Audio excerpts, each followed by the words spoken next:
qof kasta oo tallaalka qaatay wuxuu heli karaa xoojiye booster. Carruurta 5 sano ka weyn waxay heli karaan tallaalka xoojiye kadib 2 bilood markii ay qaateen tallaalka COVID-19. Haddii aad ka qabto su'aalo COVID-19, waxaad weydiin kartaa farmasiga xaafadaada ama xafiiska dhakhtarka.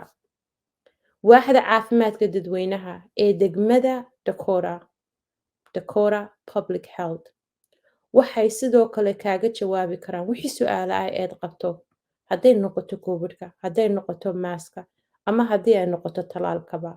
Nambarkoodu waa 651 554 6100.